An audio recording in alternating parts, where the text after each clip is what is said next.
What's up, sisters? In this video I'm going to be showing you how you can make your very own leave-in conditioner at the comfort of your home state. You don't need to buy it no more, and if I can do it, you definitely can. So let us start. To begin with, it's important that we clean our tabletop, all the things that we'll be working with. It's important that we clean them. This will help prolong the shelf life of our product. Just because we are not making this in the laboratory, you cannot ascertain how long it's going to be.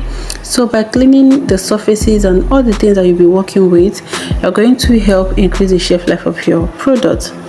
Alright, so this leave-in conditioner is aloe vera leave-in conditioner. So this is me trying to extract the gel from my aloe vera. Now you need to clean it properly as well, apart from the fact that this way will remove the poisons and the toxins from the aloe vera gel. This will also keep it, make sure that the aloe vera gel is clean. Okay, all right.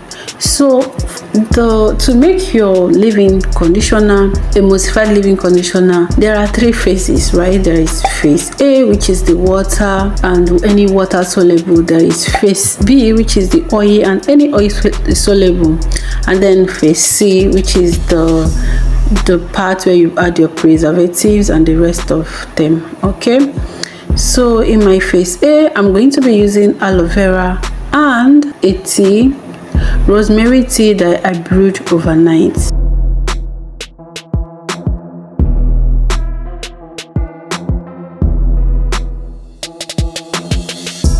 Now this is me after extracting the juice.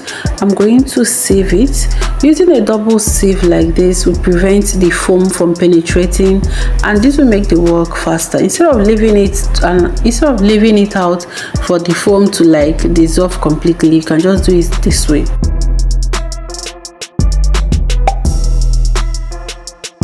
So to begin with, we need to weigh our bowls so that we get the actual weight of the bowl, so that we don't mix it up with the actual weight of our product. Now after adding my aloe vera gel, I'm going to add the tea that I talked about. I'm sorry I didn't show the picture of it. It's also important that you jot them down, just so that if you want to remake it next time, you will be able to fall back. It will be like a reference.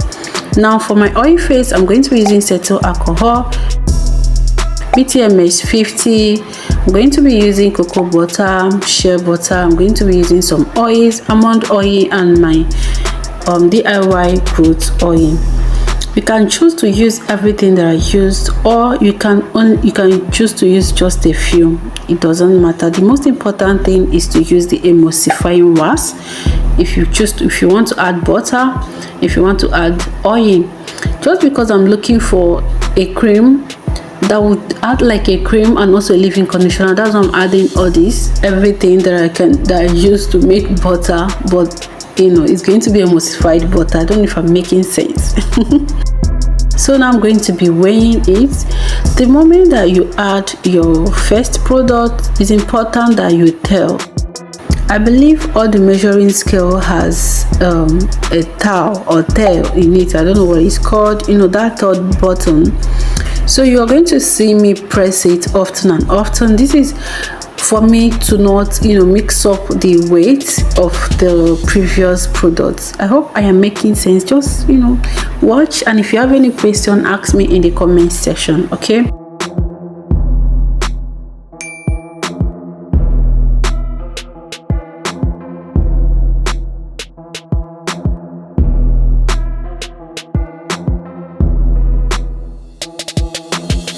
Now that I've added my oil, my butter, I'm going to add my emulsifying wax. I'm going to add my cetyl alcohol, and then I'll add my BTMS. If there is any other oil soluble thing that you want to add, here is the right time to add it. Notice that in my water phase I didn't add glycerin. That is because when I made this leave-in conditioner, it was dry, and I knew that adding glycerin is going to draw moisture from my hair to the atmosphere instead of the other way around. But in the previous videos that I'm going to be showing, you will see me add glycerin. in the water phase. Now I added a little bit of my menthol. This is to help stimulate blood flow in my scalp. So because the pan that I'm going to be using to do my water bath will not contain this stainless plate, I'm going to have to transfer it to a stainless cup so that I would use the same temperature for both my oil phase and my water phase.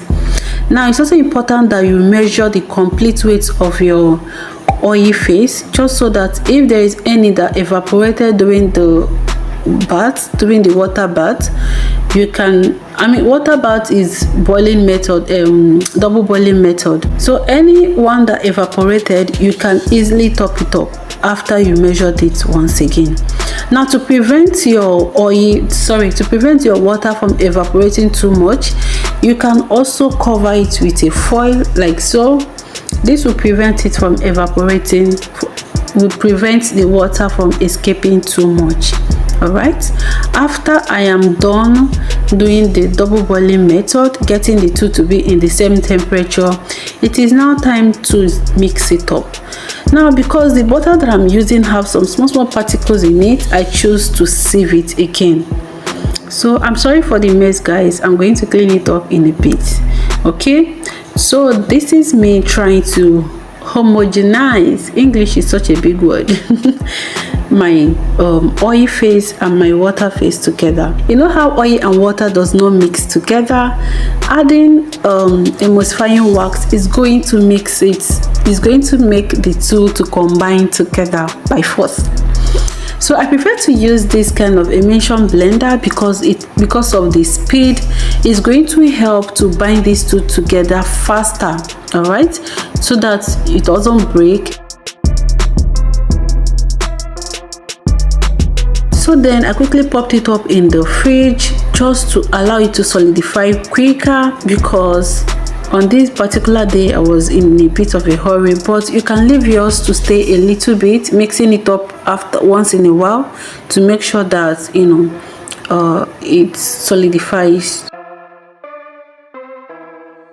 Now guys, there's an important thing that I want to say before this video go far. If you're enjoying this video, please give me a thumbs up and subscribe to my channel, because I'll be sharing more tips and tricks on how to grow your hair in a very cheap way. Okay,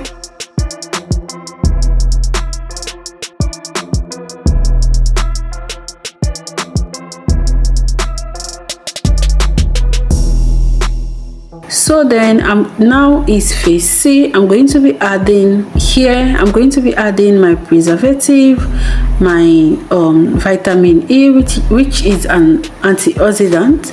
I'm also going to be adding my preservative, and if you want to add any essential oil, here is the time to add it, because at this phase the product has cooled down. Make sure that the product has cooled down to a reasonable, has cooled down to, I don't know how to put it, just make sure that your product has cooled down well enough before adding any sensitive products, okay, so that the heat does not break the product and make it not to be effective.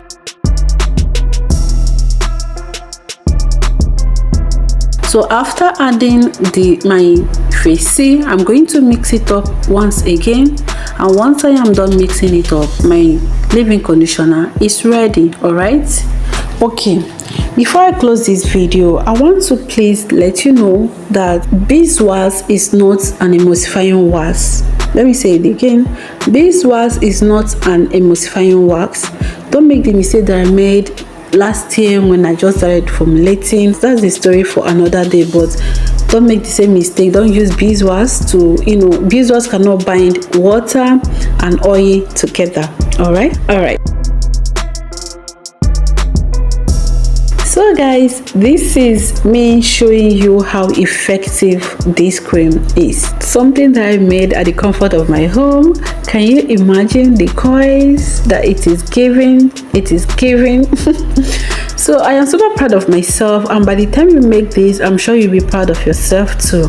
The steps are so easy. If you have any questions, please ask me in the comment section.